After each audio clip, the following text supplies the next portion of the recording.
Hello everyone, welcome to civil service test. इस video के माध्यम से हम लोग इंडिया की जो नई बुक आई है जिसमें 150 सेट को कवर कराया गया है। देखिए, इस बुक में जो 7500 प्लस क्वेश्चन को आपको संकलित किया गया है, तो इसमें हम लोग पहले सेट को कवर करेंगे। तो चलिए बिना देरी किए वीडियो शुरू करते हैं। रिपब्लिकन पार्टी ऑफ इंडिया के संस्थापक निम्न में से कौन थे? तो इसका सही उत्तर हो जाएगा B R Ambedkar. B R Ambedkar Republican Party of India के संस्थापक थे और बी आर अम्बेडकर तीनों गोलमेज सम्मेलन में भाग लिया था। और देखिए, नौजवान सभा के जो संस्थापक थे वो भगत सिंह थे। नौजवान सभा का स्थापना 1924 में हुआ था। नेक्स्ट क्वेश्चन देखेंगे हम लोग। वर्ष 1920 की खिलाफत कमेटी की सभा जिसमें गांधी जी से असहयोग आंदोलन नेतृत्व को संभालने का अनुरोध किया गया, वह सभा किस शहर में हुई थी? तो इलाहाबाद में यह सभा हुई थी। नेक्स्ट देखेंगे तीसरे नंबर क्वेश्चन को। निम्नलिखित में से कौन व्यक्ति होम रूल की स्थापना में शामिल नहीं था? तो देखिए, बाल गंगाधर जो तिलक थे ये शामिल थे। बाल गंगाधर तिलक अप्रैल 1916 में होम रूल की स्थापना की थी और एनी बेसेंट जो थी वो सितंबर 1916 में होम रूल की स्थापना की थी। और एस सुब्रमण्यम अय्यर जो थे इसमें भाग लिए थे स्थापना करने में एनी बेसेंट के। लेकिन जो एच.एस. अलकाट थे ये होम रूल की स्थापना नहीं किए थे। नेक्स्ट देखेंगे 4 नंबर क्वेश्चन जो है, नोआखली घटना के समय महात्मा गांधी के निजी सचिव कौन थे? तो इसका सही उत्तर हो जाएगा प्यारेलाल। नेक्स्ट, सविनय अवज्ञा आंदोलन की असफलता के बाद गांधी जी ने किस पर महत्व दिया? तो देखिए, सविनय अवज्ञा आंदोलन जो था वो आपका 1930 में शुरू हुआ था, ठीक है। तो इसमें रचनात्मक कार्यों को बढ़ावा दिए थे गांधी जी ने। नेक्स्ट है, बंकिम चंद्र चटर्जी की रचना कौन सी इनमें से नहीं है? तो देखिए, बंकिम चंद्र चटर्जी की रचना दुर्गेश नंदिनी है, आनंद मंट भी है और देवी चौधरानी भी है। लेकिन पोस्ट मास्टर जो है रचना इनकी नहीं, ये रविंद्रनाथ टैगोर की रचना है। नेक्स्ट देखेंगे, वर्ष 1911 में किस सामाजिक कार्यकर्ता ने ब्रिटिश विधान परिषद के समक्ष निःशुल्क तथा अनिवार्य प्राथमिक शिक्षा का प्रस्ताव रखा? तो देखिए, इस प्रश्न का सही उत्तर हो जाएगा ऑप्शन बी, गोपाल कृष्ण गोखले। गोपाल कृष्ण गोखले जो थे वो महात्मा गांधी के राजनीतिक गुरु और मोहम्मद अली जिन्ना के भी राजनीतिक गुरु थे। नेक्स्ट देखेंगे 8 नंबर, निम्नलिखित में से दक्षिण भारत में विजय प्राप्त करने वाला पहला शासक कौन था? तो इसका सही उत्तर हो जाएगा option number A, Alauddin Khilji. Next है, निम्नलिखित में से कौन व्यक्ति रंपा विद्रोह से संबंधित है? तो हो जाएगा अल्लूरी सीताराम राजू जो रंपा विद्रोह से संबंधित हैं। और जानते हैं मंगल पांडे जो थे ये मेरठ से संबंधित है और इन्होंने पहले 1857 की क्रांति शुरुआत किए थे।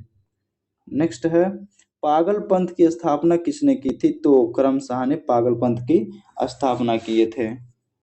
नेक्स्ट, पानीपत के युद्ध में बाबर के जीतने का मुख्य कारण क्या था? तो इसका सही उत्तर हो जाएगा तुलगमा पद्धति। तुलगमा पद्धति के द्वारा पानीपत में बाबर जीता था। और पानीपत का युद्ध 1526 ईस्वी में इब्राहिम लोदी और बाबर के बीच में हुआ था, जिसमें इब्राहिम लोदी की हार हुई थी और बाबर की जीत हुई थी। और यहीं से मुगल साम्राज्य की स्थापना हुई पानीपत के युद्ध से और सल्तनत काल का अंत हो गया।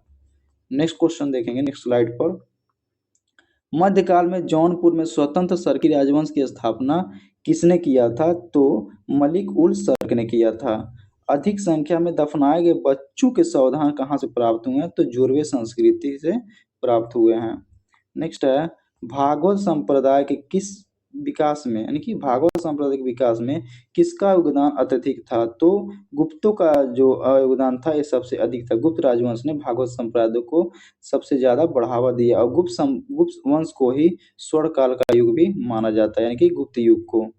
नेक्स्ट है, धमेक स्तूप कहाँ स्थित है? तो इसका सही उत्तर हो जाएगा सारनाथ। वाराणसी के पास सारनाथ है और यहीं पर धमुक स्तूप स्थित है। नेक्स्ट है, वह सुल्तान कौन था जिसने खलीफा के अधिकार को मानने से इनकार कर दिया था?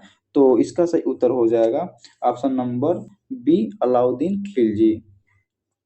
नेक्स्ट है, यूरोप को उत्तरी अमेरिका से कौन सा सागर या महासागर अलग करता है? तो देखिए यूरोप जो यहाँ पे यूरोप हो गया और यहाँ पे उत्तरी अमेरिका हो गया, तो इसको जो अलग करता है उत्तरी अटलांटिक महासागर अलग करता है। नेक्स्ट है शिवालिक शैल समूह के दक्षिण में भाबर क्षेत्र किसका उदाहरण है? तो गिरिपद स्थिति का उदाहरण है।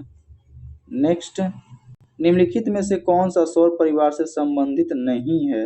देखिए क्षुद्र ग्रह जो है सौर परिवार से संबंधित है, ग्रह भी संबंधित है और धूमकेतु भी संबंधित है, लेकिन जो निहारिका है ये बादलों का समूह होता है, तो ये सौर परिवार से संबंधित नहीं है। और देखिए ये क्वेश्चन जो है बीपीएससी 2011 में पूछा गया क्वेश्चन है, ठीक है। नेक्स्ट है ये मिलान करना है कौन सा किसमें होगा अनुच्छेद का। देखिए अनुच्छेद 26 जो है वो धार्मिक कार्यों के प्रबंधन की स्वतंत्रता देता है और अनुच्छेद 40 है ग्राम पंचायतों के गठन के लिए यह है। और देखिए जो अनुच्छेद 40 है ये डीपीएसपी यानी कि नीति निर्देशक तत्व है। और अनुच्छेद 48 जो है 98 ये होता है संसद सचिवालय इसमें सम्मिलित है। और अनुच्छेद 239 जो है ये संघ शासित क्षेत्रों का जो प्रशासन है जिसमें राज्यपाल और उपराज्यपाल होगा या राष्ट्रपति का शासन होगा, तो 239 से संबंधित है यानी कि उस पर राष्ट्रपति शासन करेगा। तो इसका सही उत्तर हो जाएगा, देखिए पहले का हो जाएगा तीसरा, तो पहले का तीसरा तीनों में है तो ये नहीं देखेंगे, दूसरे का जो है चौथा हो जाएगा, तो इसमें और इसमें है यानी कि तीसरा कट कर देंगे, ठीक है। और सी का जो हो जाएगा दूसरा, तो सी का दूसरा इसमें है लेकिन इसमें नहीं है, तो ऑप्शन नंबर ए सही हो जाएगा। नेक्स्ट देखेंगे 21 नंबर क्वेश्चन, निम्नलिखित क्षेत्रों में से किस एक क्षेत्र में राज्य सरकार का स्थानीय कार्यों पर नियंत्रण नहीं होता है? तो देखिए नागरिकों की शिकायतों पर राज्य का स्थायी नियंत्रण नहीं होता है। नेक्स्ट है निम्नलिखित कथनों में से कौन सा कथन गलत है, इसमें ध्यान देना है। तो देखिए पहले देखेंगे हम कथन को, मौलिक अधिकार पर संविधान का भाग 3 यूएसए के बिल ऑफ राइट्स से लिया गया, सही है। मौलिक अधिकार जो भाग 3 में दिया गया और यूएसए से बिल ऑफ राइट्स से लिया गया है। संविधान अनुच्छेद 21 के अंतर्गत मृत्यु का अधिकार नहीं, मृत्यु का अधिकार नहीं, जीवन का अधिकार सम्मिलित है, तो ये ऑप्शन गलत हो जाएगा, ऑप्शन नंबर बी गलत। भारतीय संविधान एक पूर्ण संघीय संविधान है, ये गलत है, एक अर्ध संघीय संविधान है, तो ऑप्शन नंबर सी भी गलत हो जाएगा। भारतीय संविधान के अनुसार मूलभूत अधिकारों को हटाया जा सकता है, नहीं, जो मौलिक अधिकार होते हैं उनको हटाया नहीं जा सकता, उसमें संशोधन किया जा सकता है, इसलिए ऑप्शन डी भी गलत है, यानी कि बी सी व डी गलत होगा, यहाँ गलत ही पूछा है, बस ए सही होगा, तो गलत हो जाएगा बी सी व डी, तो ऑप्शन नंबर डी में दिया है बी सी व डी गलत हो जाएगा। नेक्स्ट है वर्ष 2011 में भारत के संविधान में होने वाले 97वें संशोधन संबंध किससे है? 97वां संविधान संशोधन है, तो इसका सही उत्तर हो जाएगा ऑप्शन नंबर बी, सहकारी संस्थाओं का गठन व कार्य संचालन के लिए, ठीक है। 14 वर्ष तक के बच्चों को अनिवार्य निःशुल्क शिक्षा जो है संविधान संशोधन 2002 में किया गया था, 86वां संविधान संशोधन, ठीक है। आतंकवाद से निपटने कर्तव्य प्रचार होने लोकपाल व्यवस्था ये तो छोड़ेंगे, तो इसका सही उत्तर हो जाएगा सहकारी संस्थाओं का गठन व कार्य संचालन 97वें संविधान संशोधन से है। 24 नंबर क्वेश्चन देखेंगे, भारत के संसद द्वारा पंचायत प्रावधान अनुसूचित क्षेत्रों तक विस्तार कानून कब पारित किया गया था? तो 1996 में पारित किया गया था।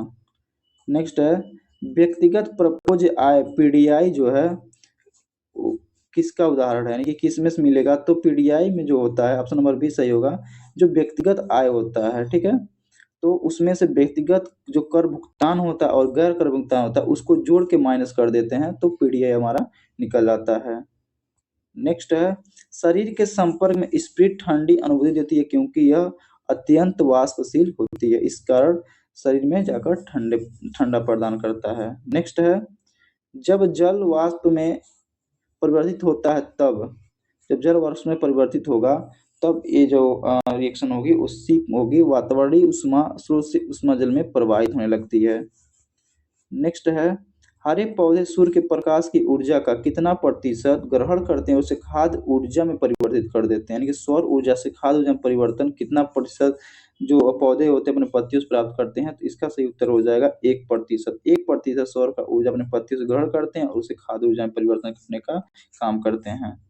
नेक्स्ट स्लाइड पे देखेंगे क्वेश्चन नंबर 29, ये रोग से संबंधित दिखाई दिया है, कौन कौन से रोग से संबंधित है। तो देखिए इसमें देखेंगे आर्सेनिक जो है वो किससे संबंधित है, ठीक है। तो आर्सेनिक जो है ये आपका यहाँ पे देखेंगे थोड़ा सा छोटा करके ताकि डी आ जाए।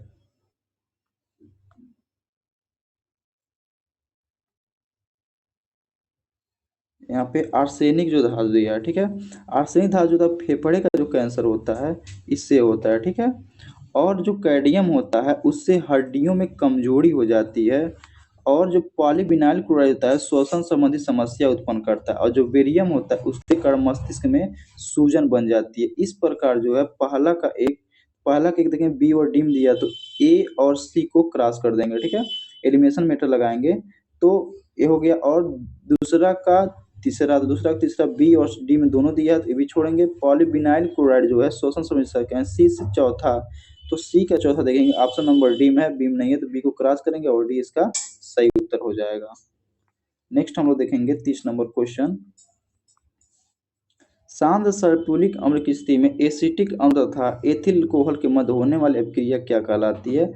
तो एस्टिकरण कहलाती है। एसिटिक अम्ल का जो फार्मूला होता है CH3COOH होता है और इसका जो क्रिया करा जाता है C2H5OS यानी कि एथिल अल्कोहल से कराया जाता है। तो एस्टर का निर्माण होता है और इस क्रिया को एस्टिकरण कहा जाता है।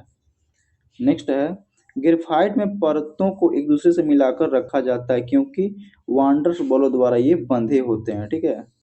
नेक्स्ट है निम्नलिखित में से कौन सा एक यातायात संचायी नगरों में भूरी वायु बनने से संबंधित है, यानी कि भूरी वायु बन जाता है यातायात संचायक में। तो इसका सही उत्तर हो जाएगा option number A sulphur dioxide. जो SO2 होता है ये जब वाहन से निकलता है तो ये भूरी वायु बन जाता है। नेक्स्ट है किस प्रकार के उत्तक से मनुष्य में ग्रंथि का निर्माण होता है? तो इसका सही उत्तर हो जाएगा ऑप्शन नंबर सी उपकला उत्तक के द्वारा ग्रंथि का निर्माण होता है। नेक्स्ट है मनुष्य की लार में उपस्थित एक घातक लाइसोजाइम किस रूप में कार्य करता है? तो इसका सही उत्तर हो जाएगा ऑप्शन नंबर ए प्रतिजीवाणु कारक के रूप में एंटीबैक्टीरिया के रूप में काम करता है। नेक्स्ट है पौधे में रंध्रों का खुलना एवं बंद होना किस पर निर्भर करता है? तो इसका सही उत्तर हो जाएगा स्फीति दाब के कारण पौधे में जो रंध्र होते हैं उसका खुलना और बंद होता है।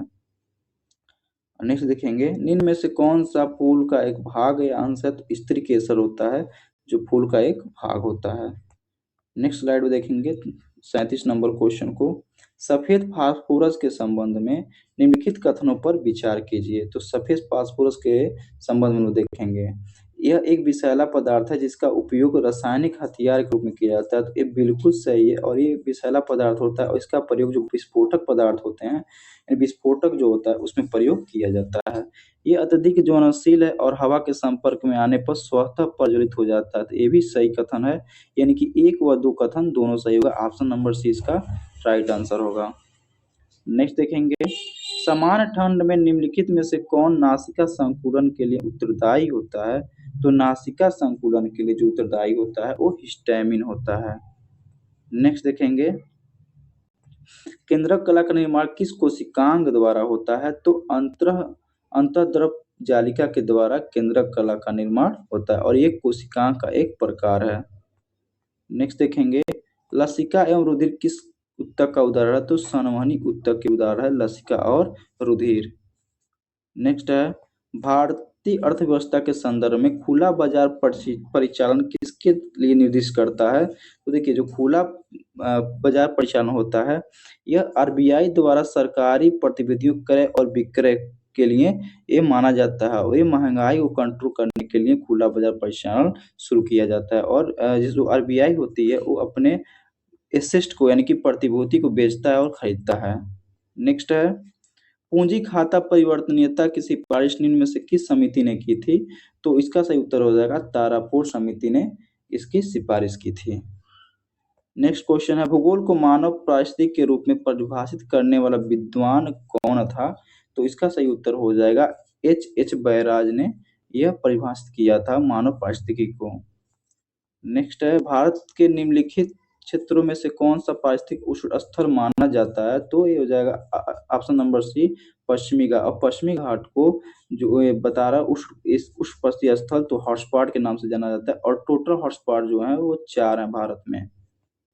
अब नेक्स्ट देखेंगे हम लोग, विश्व संगीत दिवस कब मनाया जाता है? तो विश्व संगीत जो मनाया जाता है वो 21 जून को मनाया जाता है, और 21 जून को ही आप अंतर्राष्ट्रीय योग दिवस भी मनाया जाता है। भारत का पहला राष्ट्रीय सामुद्रिक पार्क कहाँ पर स्थित है? तो भारत का पहला राष्ट्रीय सामुद्रिक पार्क जो है वो कच्छ में है, यानी कि कच्छ जो है गुजरात में। ये आप देखे होंगे जी, कोना पे है गुजरात, यहाँ पे कच्छ का रण है, यानी कि कच्छ की खाड़ी है, यहीं पर भारत का पहला राष्ट्रीय सामुद्रिक पार्क स्थित है। नेक्स्ट क्वेश्चन देखेंगे, और देखिए चिल्का झील जो है ये उड़ीसा में स्थित है, सुंदरवन जो है पश्चिम बंगाल में है, और निकोबार द्वीप समूह तो अंडमान निकोबार द्वीप समूह में स्थित है। नेक्स्ट देखेंगे, निम्नलिखित में से किसने कहा था स्वाद का वास्तविक स्थान जीभ नहीं बल्कि मन है? तो इसका सही उत्तर हो जाएगा महात्मा गांधी ने। नेक्स्ट है, द सोशलिस्ट नामक समाचार पत्र का प्रकाशन सर्वप्रथम किसने किया था? तो देखिए इसका सही उत्तर हो जाएगा option number B, Shripad Amrit Dange ने द सोशलिस्ट नामक समाचार पत्र का प्रकाशन किया था। नेक्स्ट है, भैंसा सिंगी नामक जात किस राज्य में पाई जाती है? तो इसका सही उत्तर हो जाएगा ऑप्शन नंबर डी, नागालैंड में ये पाई जाती है। नेक्स्ट क्वेश्चन देखेंगे, एच डी पी ई का पूरा नाम क्या है? तो इसका होता है हाई डेंसिटी पॉलीथिलीन, यानी कि ऑप्शन नंबर ए इसका राइट आंसर होगा। अब हम लोग देखेंगे स्मरणित तत्व को, यानी कि एक सेट कराने के बाद तुरंत स्मरणित सेट को कवर कराया जाएगा, जो परीक्षा के लिए एकदम महत्वपूर्ण होगा। स्मरणित तत्व में देखेंगे, भारत में मानव का सर्वप्रथम साक्ष्य कहाँ से प्राप्त हुआ है? तो नर्मदा घाटी से हुआ है। सर्वप्रथम प्राचीनतम अस्थायी जीवन के प्रमाण कहाँ मिले हैं? तो मेहरगढ़। मेहरगढ़ जो है वो पाकिस्तान के बलूचिस्तान शहर में स्थित है। एक ही कब्र से 3 मानव कंकाल के अवशेष दमदमा से मिला है, और गर्त आवास के साथ जो है बुर्जहोम से मिला है, और जो बुर्जहोम है वो जम्मू और कश्मीर में स्थित है। और यहाँ के लोग जो पहले थे हड़प्पा सभ्यता के लोग, वो जमीन में घर बनाकर रहते थे, उसे गर्तावास कहा गया। गड्ढे खोद कर रहने की परंपरा थी। नेक्स्ट देखेंगे हम लोग, मानव के साथ कुत्ते को दफनाने का साक्ष्य कहाँ से प्राप्त हुआ है? तो बुर्जहोम से ही प्राप्त हुआ है। जूते हुए खेत का साक्ष्य कहाँ से प्राप्त हुआ है? तो कालीबंगा से। नेक्स्ट है, अग्निकुंड का साक्ष्य कहाँ से प्राप्त हुआ है? तो कालीबंगा एवं लोथल से। कालीबंगा का जो होता है वो काली का मतलब होता है काला, और बंगन का होता है मतलब चूड़ी, यानी कि काली चूड़ियों वाला जो स्थान था वो कालीबंगा था। यहाँ पे चूड़ियों का भी साक्ष्य मिला है। और लोथल जो है गुजरात है, और इसे गोदीवाड़ा के नाम से जाना जाता है, और मिनी हड़प्पा के नाम से लोथल को जाना जाता है। युग्म समाधियों का प्रमाण कहाँ से प्राप्त हुआ? तो कालीबंगा और लोथल से। कालीबंगा जो है वो राजस्थान में स्थित है, ध्यान रखिएगा। इसी के साथ हम लोग का जो पहला सेट था समाप्त होता है। और वीडियो पसंद आया तो लाइक करें, सब्सक्राइब करें और शेयर करना ना भूलें। जय हिंद, जय भारत। और नेक्स्ट वीडियो के लिए हमारे चैनल से जुड़े रहें, और प्लेलिस्ट से इसको आप देख सकते हैं।